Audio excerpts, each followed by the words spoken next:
Por eso te pido en el nombre de Jesús que hables a nuestra vida y que tu Espíritu Santo en esta ocasión ministre en nuestro corazón, fortalezca nuestro corazón, Padre, y que sea tu Espíritu Santo obrando, Señor, que la palabra que has puesto en mi corazón sea de edificación y de bendición en el nombre de Jesús.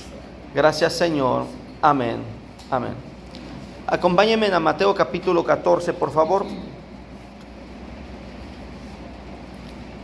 Mateo capítulo 14.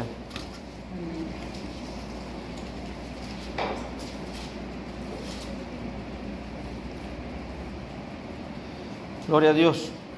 Amén.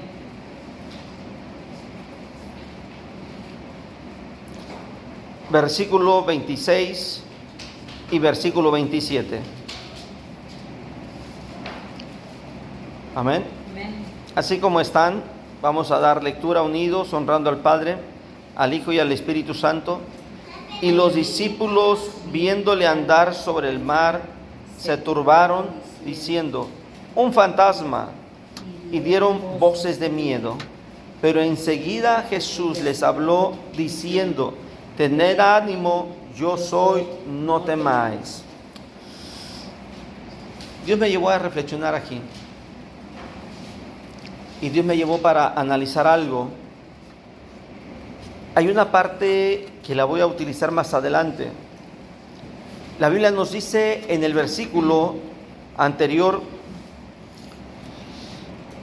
versículo 22 y 23, que ellos fueron enviados por Jesús a la mar. Dice la Biblia que Jesús hizo a sus discípulos entrar en la barca e ir delante de él. Los mandó solos. Podríamos decir, eran expertos, conocían la tempestad, sabían cómo lidiar con las tormentas, con los aires. Pero es verdad que hay momentos que nuestra experiencia se ve limitada. Es verdad que como padres nos vemos superados. Y para nuestros hijos siempre somos cerebrito. Y lo digo porque aún ya en nuestra vejez, nuestros padres siguen teniendo secretos en la vida. Y sus palabras son como si fueran palabras de Dios. Esa palabra o nos bendice o nos maldice. O nos impulsa o nos tira. ¿Sí me explico? De una u otra forma, las palabras de un anciano sobre nosotros como hijos son poderosas. O unen a la familia o la dividen.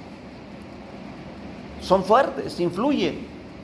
Una mujer le dijo a su mamá, mamá, yo no sé cuánto tiempo voy a vivir aquí contigo. Y le contesta a su mamá, pues no sé, no te has casado. Y le dice la hija, pero si no me he casado es porque tú no me has dado la bendición. Se le queda viendo la mamá y le dice, ¿de verdad no te di la bendición? Dice, solamente cuando te enojaste con mi novio. Me dijiste, ojalá y nada más quedes embarazada, dice. Y así pasó. Su hijo ya creo ya está casado. Pero la hija, o sea, la mamá ya es abuela y está esperando que su mamá la bendiga para poder seguir de casa. La mujer tiene yo creo unos 45, 50 años y está esperando que su mamá la bendiga. Y menciono esta historia porque en algún momento me hablaron para que orara por ellas, porque ella me decía, la abuela en este caso me decía, ¿es necesario que ore por mi hija para que Dios la bendiga y se case? Dije, pues las palabras de los padres pueden sobre los hijos. O los bendecimos o los maldecimos. Por eso la Biblia nos dice que Abraham bendijo a sus hijos, Isaac los bendijo, a Jacob los bendijo. ¿Me explico? Amén. Y nosotros podemos tomar la decisión de bendecir o no bendecir. ¿Cuál es el punto de la palabra que tenemos aquí? Es que la Biblia nos dice que los discípulos fueron enviados por Jesús a la mar. Si tuvieras que enviar a tus hijos en uno de los 3 transportes a predicar el Evangelio, ¿cuál te gustaría? ¿Barco, avión o carro? Con eso que está pasando con los aviones, ya no. ¿Barco? Le pensaríamos. ¿Sí me explico? ¿Por qué menciono esto? Porque en ese tiempo había dos tipos de transporte, el animal y el marítimo.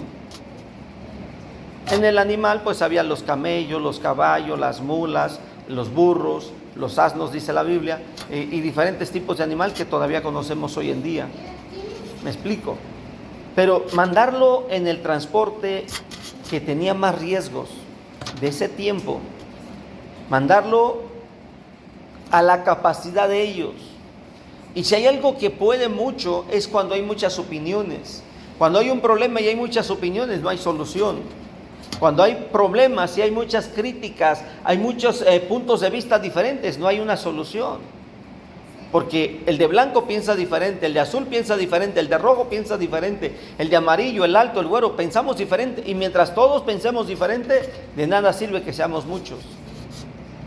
A veces es mejor ser uno o dos, porque se lidia con menos pensamientos, menos critica, posturas diferentes. Nos favorece más que sea menos, pero la Biblia dice que donde hay muchos está el consejo. Pero cuando piensan diferente, ¿qué pasaría en esa barca? Te aseguro que algunos estaban remando y otros, siempre hay en la familia el que se hace el de la vista gorda para no lavar el plato, no levantar el plato. Siempre hay en la familia el que se hace el que no supo nada para no meterse con los problemas del aseo, de las responsabilidades. Imagínate la barca. Ha de haber dicho Judas, no, yo soy el tesorero, yo tengo que cuidar la bolsa. ¿Me explico? Ha de haber dicho Pedro, no, yo los dirijo, yo soy el más experto. Eso no dice la Biblia, es verdad.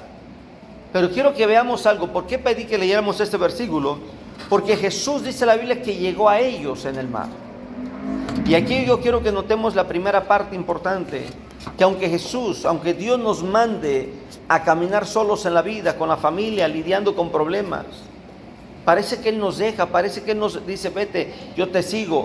Y hay algo que coincide, porque Jesús le dice a los discípulos que vayan. Dios le dijo a Josué, a donde tú vayas yo iré. O sea, si tú no te mueves, yo no voy a estar. A donde tú te muevas, voy a estar ahí.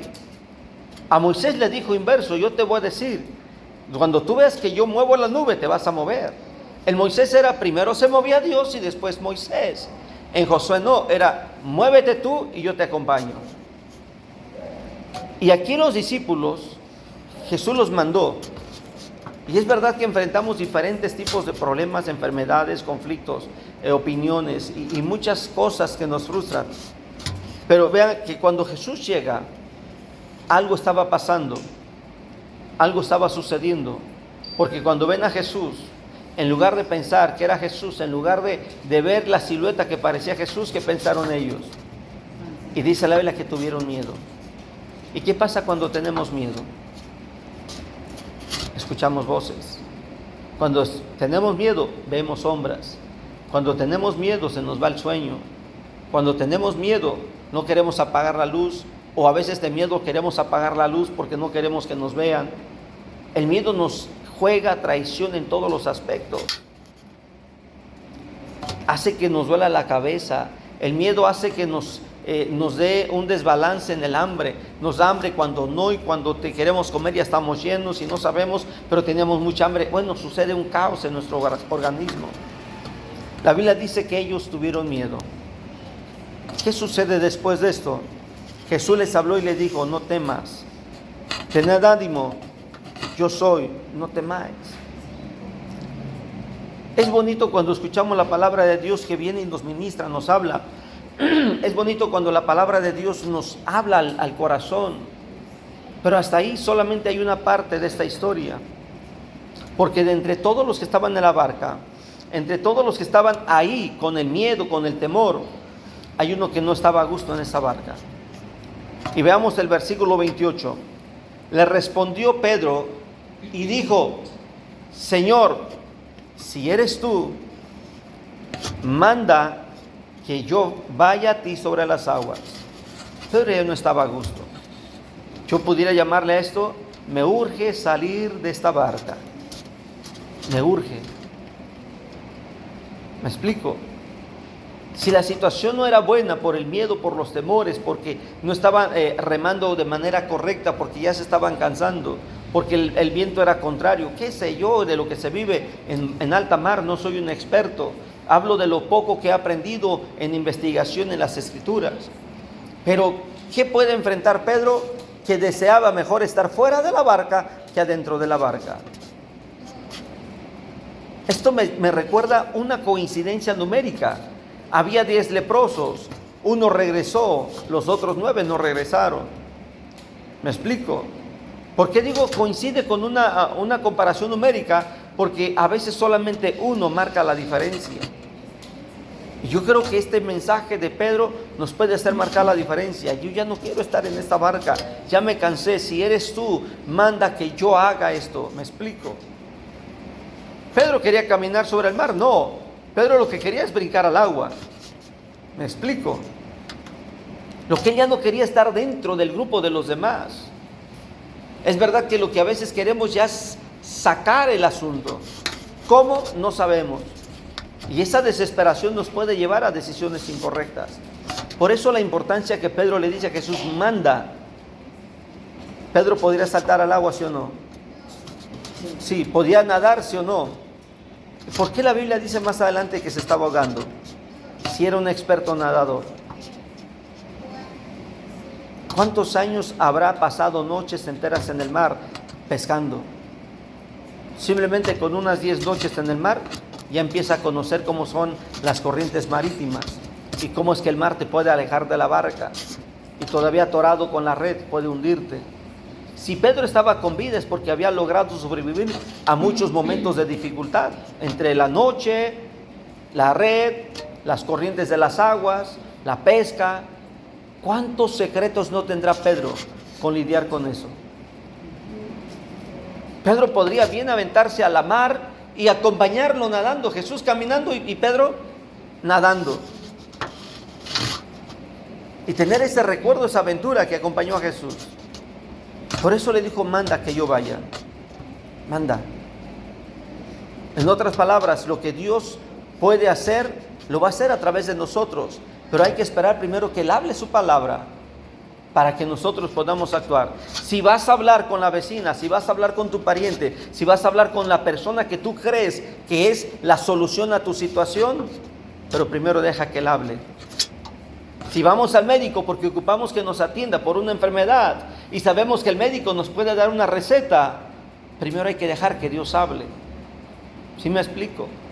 Si voy a hablar con un abogado, voy a hablar con un mecánico, con cualquier experto que necesito su asesoría, su profesión, su capacidad, su experiencia, pero hay que dejar que primero hable Él.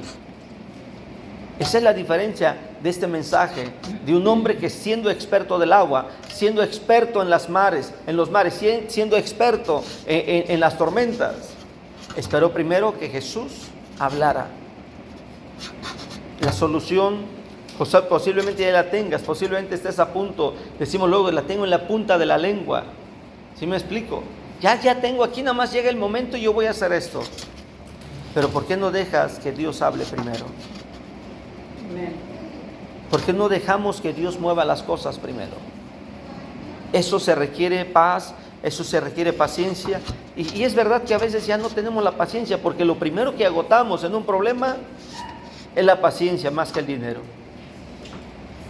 Lo primero que se nos acaba es la paciencia más que el tiempo. ¿Me explico? Porque si la persona nos dijo en 1 hora, la paciencia se nos agotó antes y ¿cómo estamos?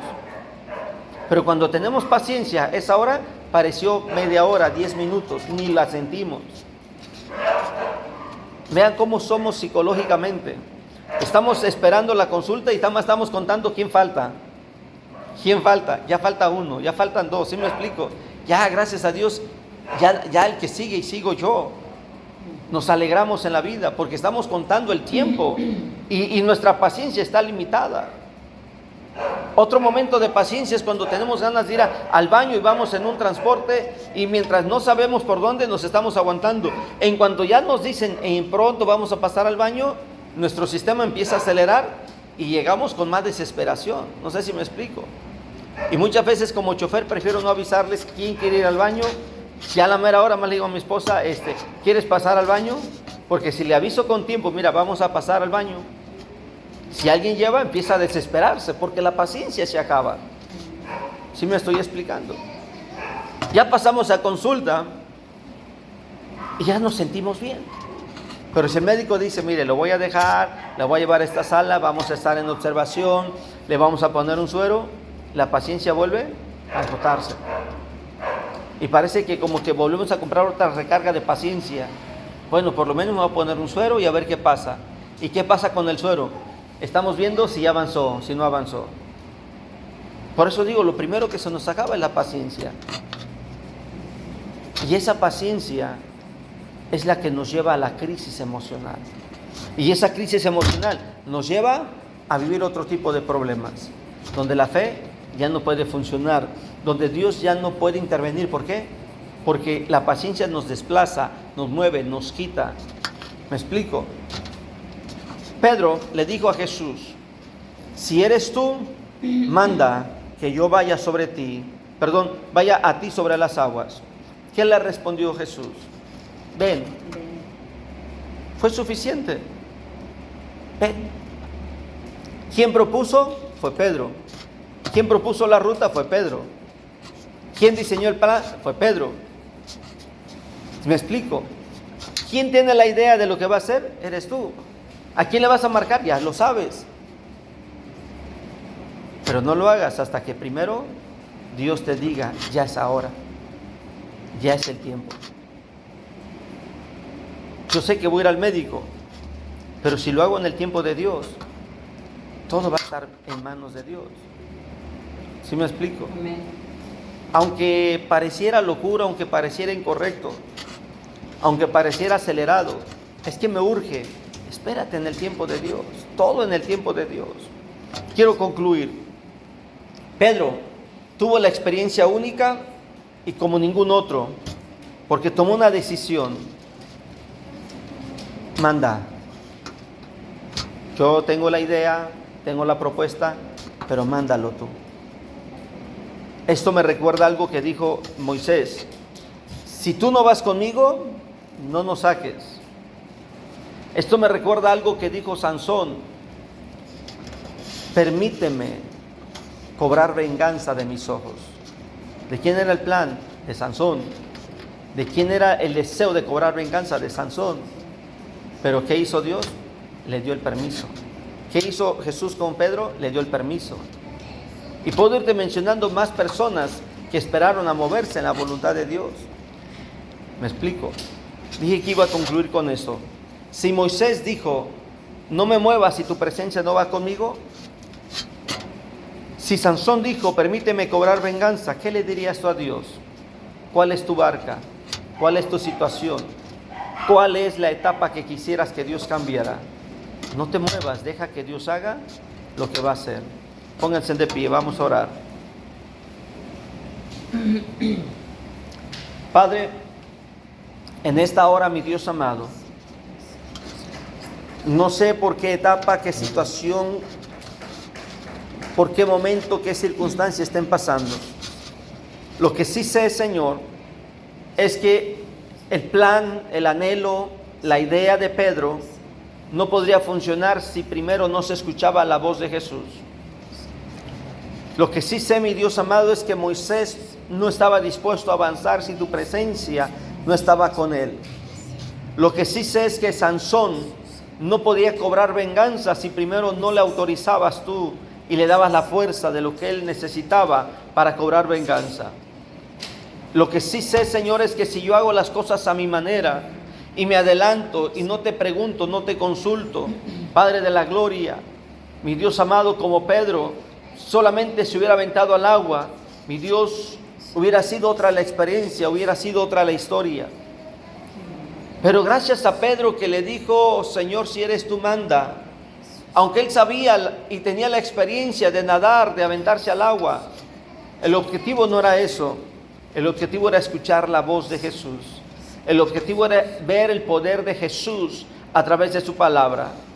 Mi Dios amado, un hombre le dijo a Jesús, no es necesario que vayas a mi casa, tan solo di tu palabra porque yo soy hombre de autoridad. Le digo a este ven y viene, al otro ve y va. También tú puedes mandar y esa enfermedad va a desaparecer. Jesús le dijo, ve en paz, la sanidad está, tu hijo, tu criado, tu siervo es sano. Y dice la Escritura que cuando él llegó a su casa, efectivamente en esa misma hora había sido sanado. Padre, eso es lo que nosotros queremos, dar el paso, hacer la acción, pero antes de hacerla queremos esperar que tú hables, que tú nos indiques en qué momento, cuándo, para poder tomar las decisiones correctas. En el nombre de Jesús, Espíritu de Dios, habla nuestra vida, ministranos a través de esta palabra, haznos entender tus propósitos, en el nombre de Jesús.